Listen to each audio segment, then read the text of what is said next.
Hello, everybody. Welcome back to the Void.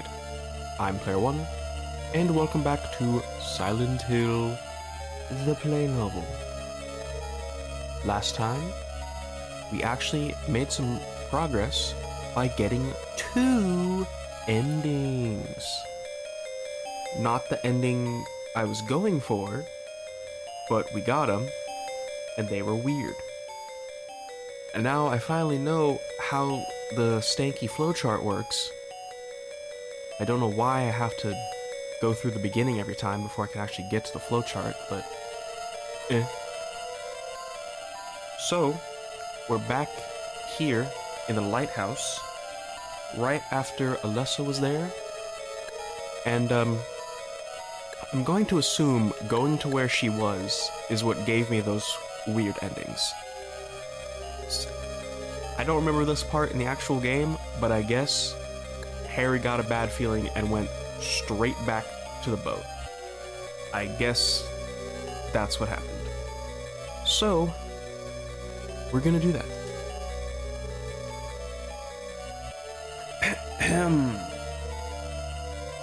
In order to return to the boat from just before, I retraced my steps from the lighthouse. The small boat stopped midway along the pier. Perhaps Sybil has returned, and with that expectation in mind, I opened the door leading to the inside of the boat. But Sybil is not here.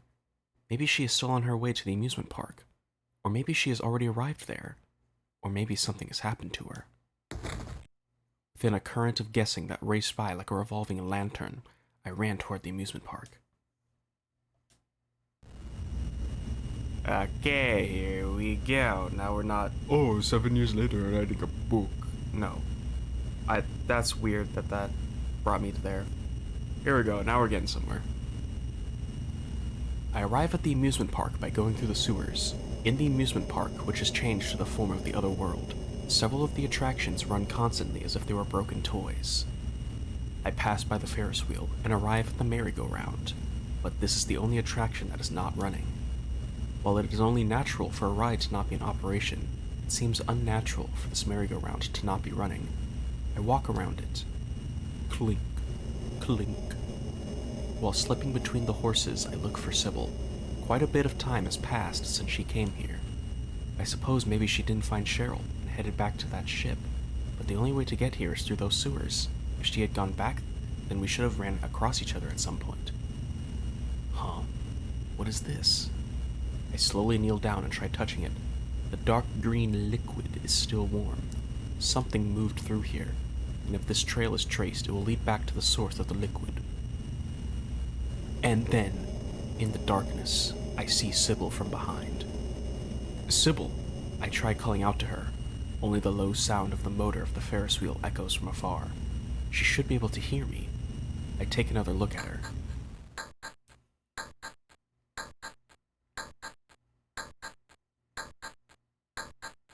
Odd. I do not see the brave attitude that was present in her just before. She walks as if something has drained the life out of her, like she is wandering about for no reason. I approach her and call out to her once more. As I do this, Sybil staggers as she slowly turns and confirms my presence.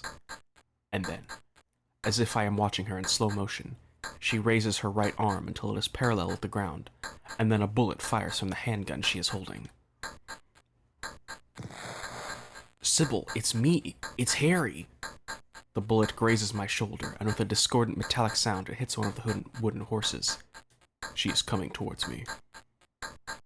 Her eyes no longer appear to be human.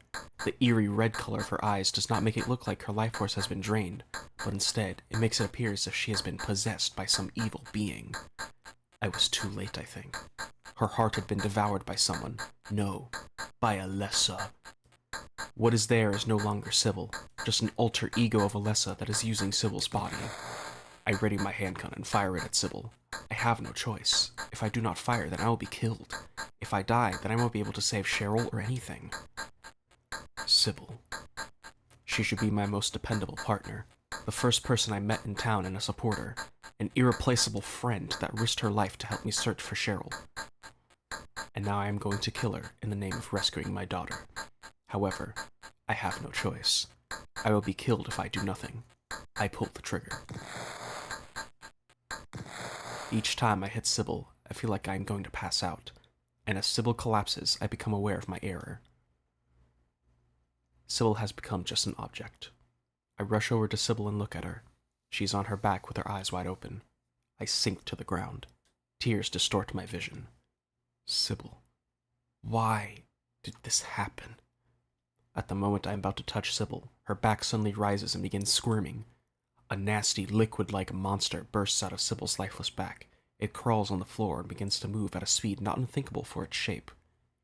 Keeping only it in my sight, I pursue it. I am already exhausted, and maybe in no condition to correctly judge things. And then, just as I had predicted, she appeared. Alessa, the girl that wrapped up this town and its residents in her other world. That girl carefully formed her body form out of light, and appeared right in front of me, and began to talk to that demon.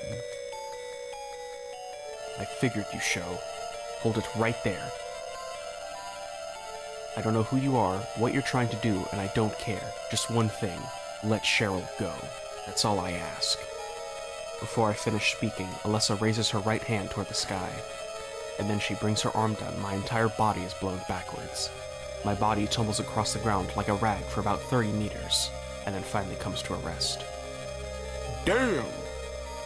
Such incredible power. A servant of God, a demon's power. A normal person like me has no chance against her. Power is gushing out of her body, and it emits a pale light. I cannot even approach her. Huh? What is this? Suddenly, a blinding light emits from my pocket.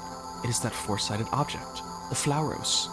Light shoots out in a straight line from each of the points of its triangles, and it eventually rises up into the air. Just as I thought that the great light and sound it was wrapped in meant it was power, it was greater than Alessa's. The power of the Flauros condensed, became a beam of light, and pierced Alessa's body. Ba-boom! Just as I was just before, Alessa was blown backwards by that power, which she could not overcome. Where's Cheryl? Give me back my daughter. I was on the verge of passing out, and I thought of Cheryl. All I can do is calmly look at the unbelievable sight before me as it unfolds before my eyes. What just happened? Is Cheryl okay? However, she does not answer me. Instead, a hoarse voice passes into my thoughts, and it is accompanied by the sound of footsteps. We meet at last, Alessa. Dahlia Gillespie. Unable to move from my prone position, I thought about whose voice that was, and then using all my strength, I stand. After confirming that it was Dahlia in front of me, I spoke in a voice that was nearly a yell. Where's Cheryl? Where is she? Dahlia does not hear me yelling. She does not look back, and looks at Alessa with a creepy smile. Alessa, this is the end of your little game. Mama. Mother? I am confused. Huh? Could she be... You've been a ghastly little pest, haven't you, Alessa? I was careless, thinking you couldn't escape from our spell. But Mommy didn't know how much you'd grown. That's why I couldn't catch you all by myself. But what a pity, yes?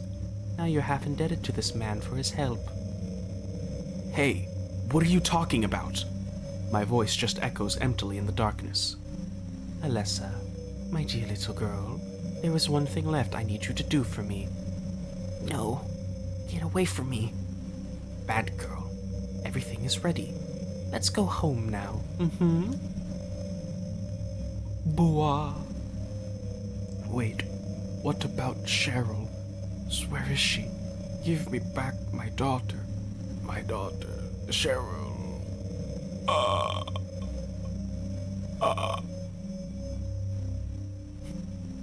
Lisa? What happened? Where's Alessa and Dahlia? Harry, listen. Something you said before has been bothering me. I just can't get it out of my head. What is it, Lisa? So I went to look in the basement, even though I was scared as hell. Like you said, there were these creepy rooms, but nothing really unusual down there. Well, while I was down there, I got this weird feeling, like I'd been there before. Like something happened there, but I can't quite remember somehow. What was it? Harry, help me. I'm so scared. I can't take this. It's only a temporary thing. You're in shock from when you were knocked out. Don't fret about it. You'll remember after a while. No, you don't understand. Wait, where do you think you're going?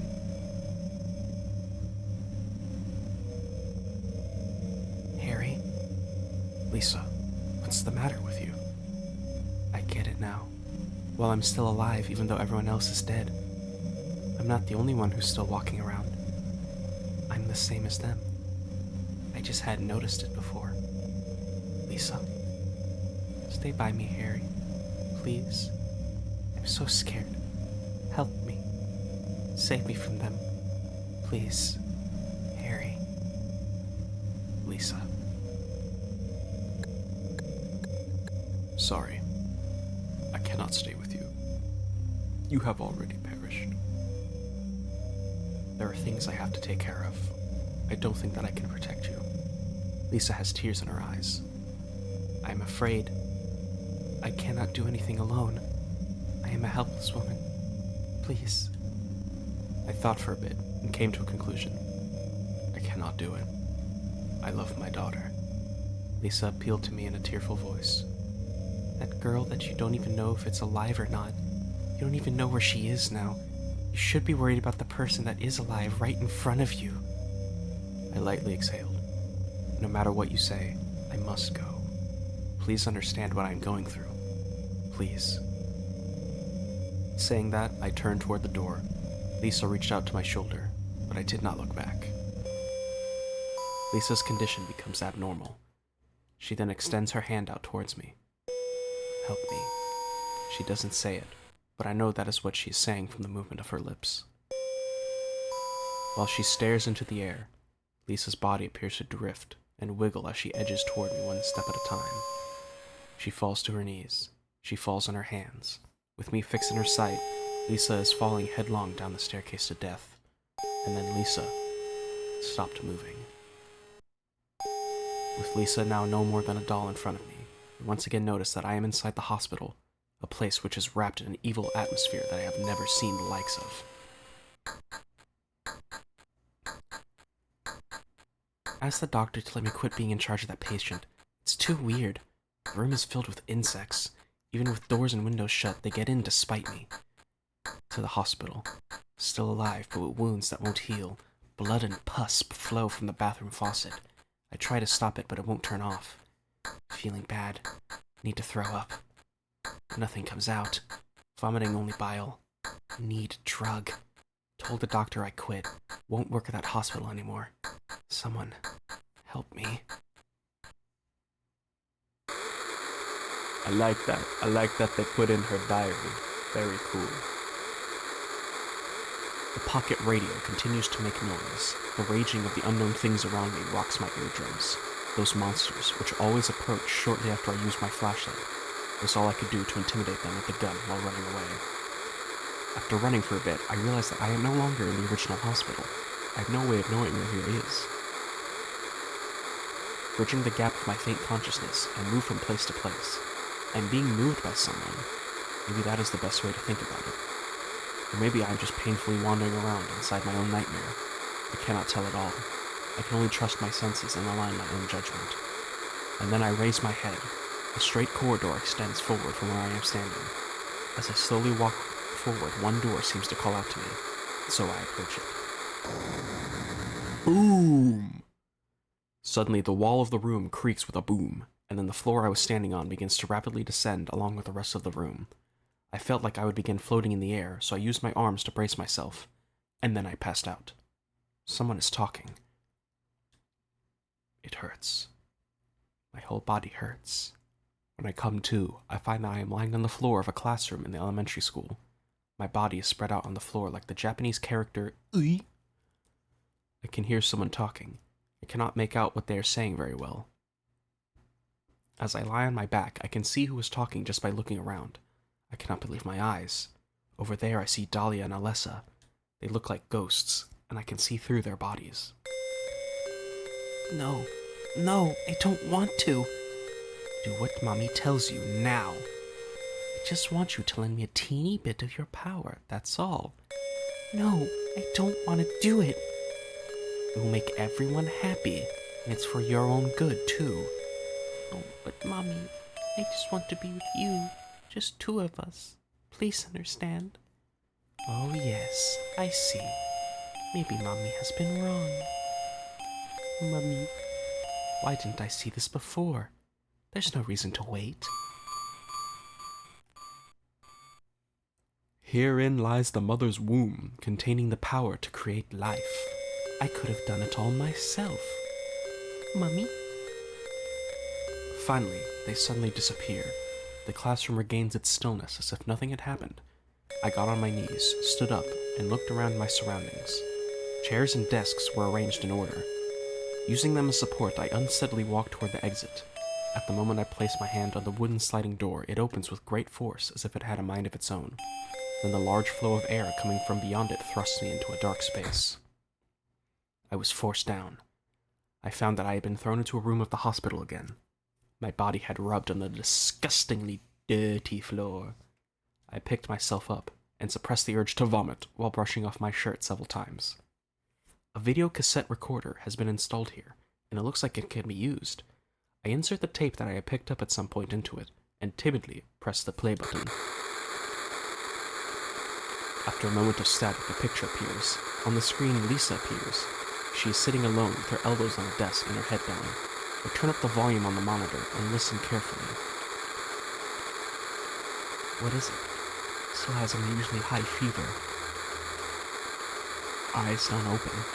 Getting a pulse, but just barely breathing. Her skin is all charred. Even when I change the bandages, the blood and pus just start oozing through. Why? What is keeping that child alive? I can't stand it any longer. I won't tell a soul. Promise. So please. And then the screen goes black. The tape was ejected as if it was something dirty being spit out. It fell to the floor and it broke with a crash. Magnetic tape. There's no doubt. Someone is eating away at my consciousness. The magnetic tape extends out of the fallen videocassette and wraps around my legs. I try to get away, but the tentacles of tape get around my neck and begin to tighten. With both hands, I try as hard as I can to tear the tape away that is twisted around my neck, but I am halfway passing out, and so my hands do not have the strength to do so. In the light that is reaching my pupils, I can faintly detect what appears to be human figures. They are standing around a bed, with Dahlia on the left, Kaufman on the right, and just a bit away from him, some people in white coats that look like a doctor. Each of them has troubled looks on their faces, and they peer at the face of the person lying on the bed. Everything is going according to plan. Sheltered in the womb. Dahlia. But it's not done yet. Half the soul is lost. That is why the seed lies dormant. Man 1. And what soul remains captured in that husk is buried deep down in the subconscious. Man 2. Are you trying to say it won't work? That wasn't our agreement. Kaufman.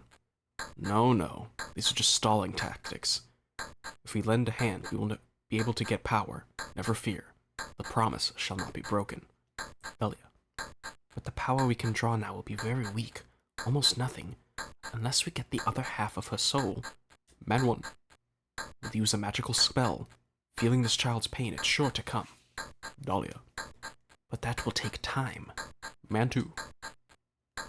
And then the illusions fade away.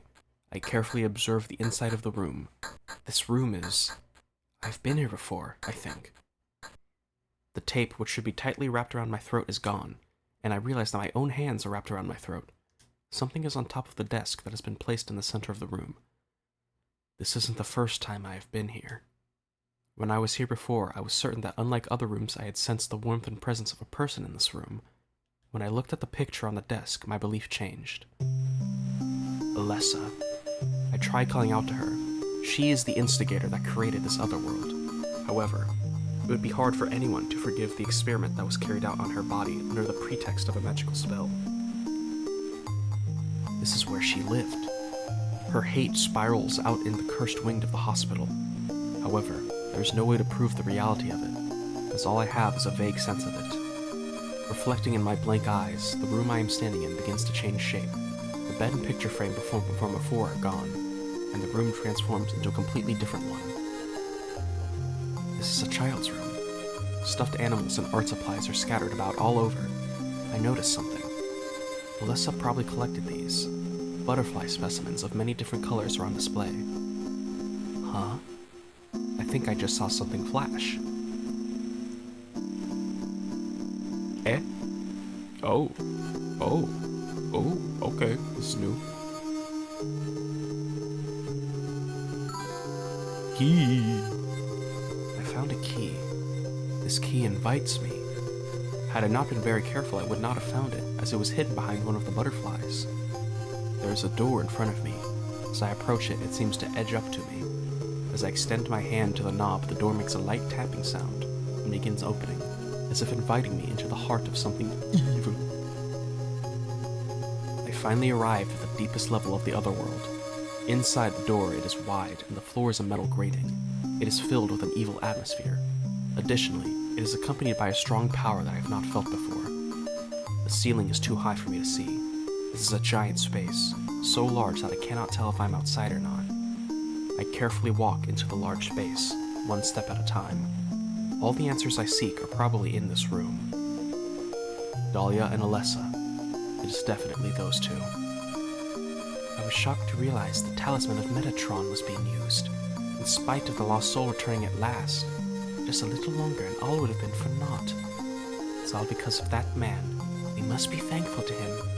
Even though Alessa has been stopped, this little girl has to go. What a pity. Dahlia still has not noticed me.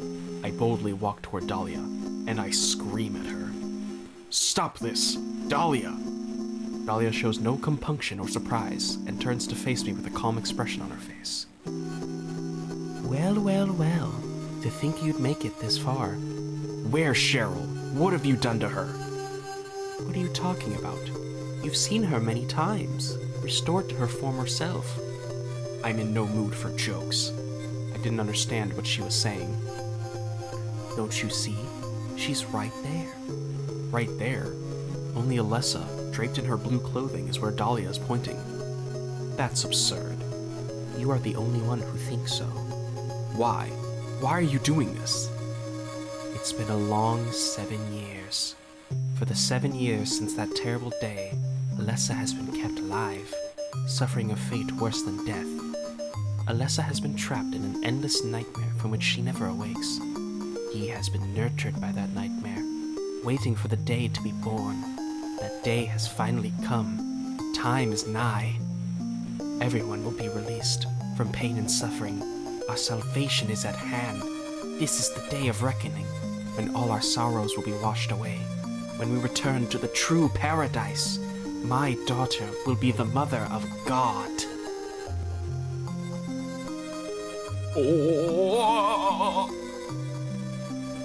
At about the exact time I began to speak, another voice drowned mine out. Quit screwing around. Return things to how they were before. Kaufman. Dr. Michael Kaufman stood there out of breath, as if he had just arrived in time. Did I ask for this? Nobody uses me. You won't get away with this. Your role is over. We don't need you anymore. What do you think you can accomplish by coming here? A smile appears on Kaufman's face, and he reaches into his pocket. My, aren't we getting cocky? But you can't see this and keep your cool. The item that Kaufman pulled out of his pocket. It is definitely the small bottle that I found in the gas tank of the motorcycle that was in that garage somewhere. Aglaufotis. I thought I got rid of that. All I had to do was plant it somewhere for you to find. You all, well, kept you busy. You're easy. And there's more where this came from. Stop it! Kaufman throws the small bottle at Alessa. All four of us watch the bottle fly in a beautiful parabola. Banger word choice? Our eyes fixed on the sacred liquid within. There is tension. Although she is normally calm and composed, that drug is enough to frighten Dahlia. That small bottle hit a part of Alessa's body, shattered into pieces, and soaked Alessa uncomfortably with the red liquid that was inside. Dahlia looks completely emaciated as she watches the whole thing. However, not me, nor anyone could have predicted the situation that came out of that event.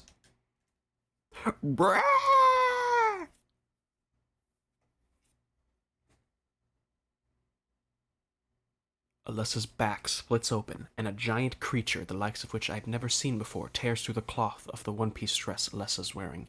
It looks like an insect breaking out of its cocoon as it is being born. It has large wings and a head like a bull, and with its green muscles swelling, it rose up and out of its mother's body, Alessa, and then it let out an earth-shakingly brutal, evil cry and looked down at us. Huh? What the? I yell out, not addressing anyone in particular.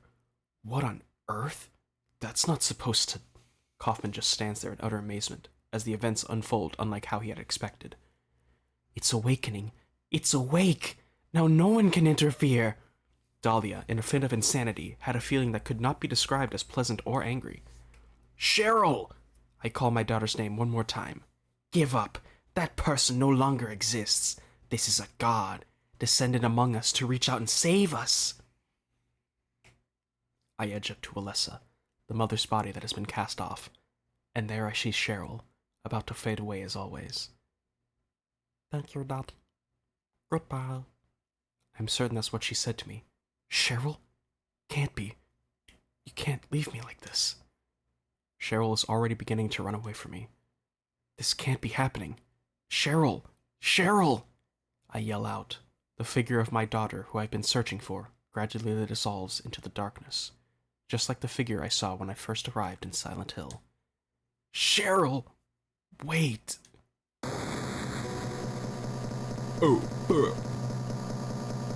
Then electricity overflowed from the entire body of the creature that was born from Alessa. It divided into several lightning bolts, which struck above my head. I run about trying to escape. However, that band of electricity follows me and constantly appears in front of me. I have begun to sweat, and it is getting in my eyes. If I keep running about like this, I will be bitten. Beaten.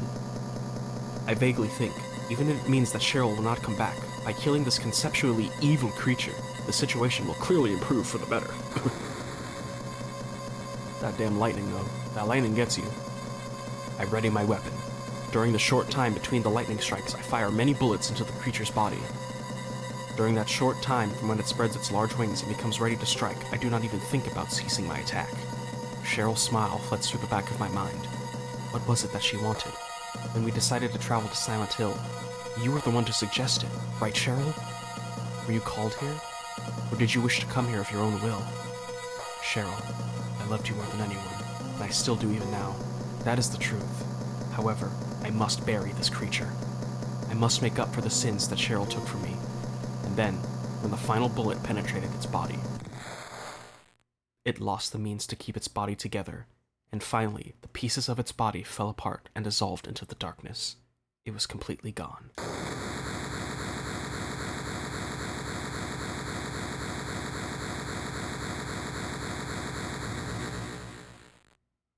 The large space begins to shake heavily. A large, horrifying noise rises up from the below, and with it my existence is thrown from dimension to dimension, and I feel pain just being there. Fire has broken out in various places in the area, and I can tell that this space, as well as the entire town, are on the verge of collapsing. Alessa lies on her stomach in the center of the space, and she shows no sign of moving from there. She is just protecting her entire body in a bird-like manner. She desperately holds out the new life that is just below her abdomen towards me. I run over to Alessa. A pained expression rises on Alessa's face as she hands the newborn baby to me. The hellfires burn with force and spread around, and my life is threatened. There's not enough time left to try and rescue Alessa from here. I hold the baby she gave me tightly to my chest, and begin to run from this twisting space in search of somewhere safe. I do not look back. Why did Alessa entrust this small life born from her at the end to me? I have no idea, but I have a feeling that I am obligated to raise this child. Behind me, an explosion occurs. I run. All I can do is continue to run. Without looking back, I move forward towards the ray of light that I have a faint glimpse of. The end. Ho, ho, ho, ho.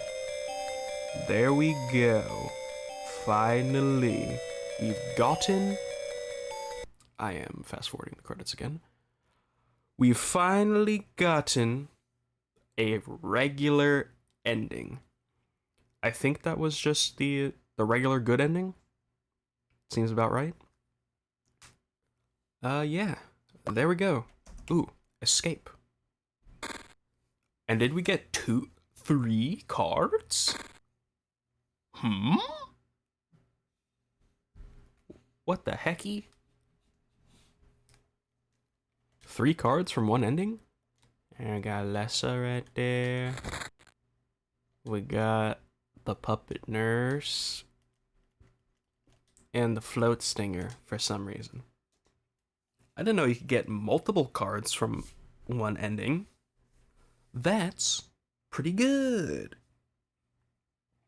Alrighty. No, no, stop it. No, stop it. You bastard. I gotta keep pressing the button. Alright. Well, there we go. Finally have gotten a proper ending. That flowchart better be huge. Okay. Yeah, I think I'll end it there. Very good progress. 3 cards. Yeah. Now that I think on it, I'm not entirely sure how we get good plus. I would assume it's still in here. Or the bad endings. I would assume those endings are still in here. Maybe even the UFO ending? I don't know. I don't know how I would begin to try to get that. But there are still, you know, a lot of options left, a lot of choices to make. So, yeah. I'm gonna try to have good plus be the last ending I get. But, I don't know. We'll just see what happens. Okay. Well, I've been Player 1. And I'll see you next time when we start clearing out that flowchart. Alright. Bye-bye.